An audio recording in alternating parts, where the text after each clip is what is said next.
Hey everyone, Henry here.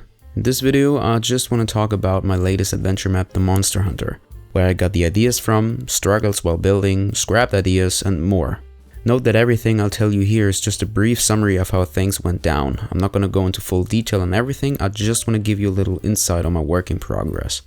Here we go. Let's jump back to April 2022. I was sitting at home and watching the anime Goblin Slayer.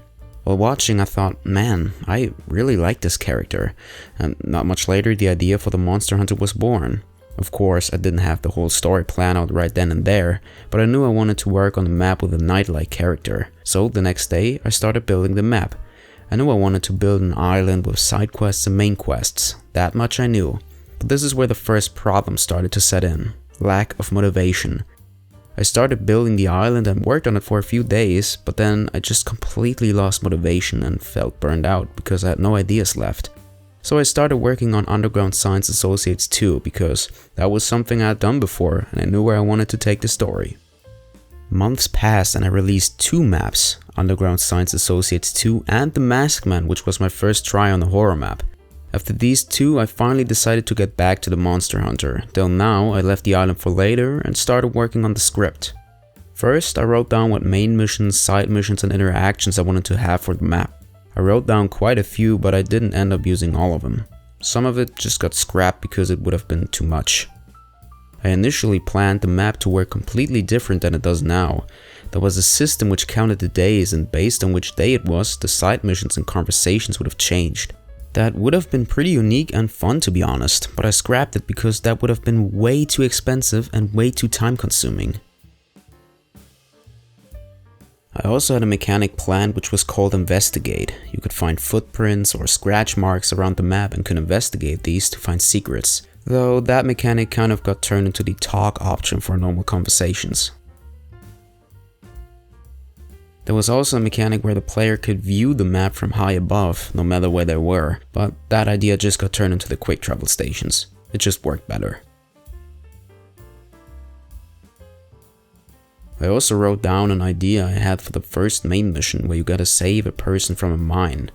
I didn't use that one either because I would have had to make an NPC that follows you out of the mine, and if you know Minecraft, you know that that's basically impossible. Sure, it's maybe possible with data packs or with many command blocks, but I wasn't up to it. I also wanted to let the player choose where they want to go first, and with someone telling you to go into the mine or something, that just wouldn't have worked. For the NPCs, I just went onto minecraftheads.com and searched for heads I thought looked good for the NPCs. After that, I went on Fiverr and searched for people with voices that fitted the ads. After that, I just came up with the side missions while building the NPCs.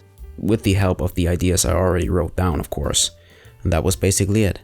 For Lara though, I typed in emoticon on minecraftheads.com because these are heads that have many variations so I can show emotions with them. And because there are only 3 really usable head types, Steve, Herobrine and Alex, I picked Alex and named the character Lara.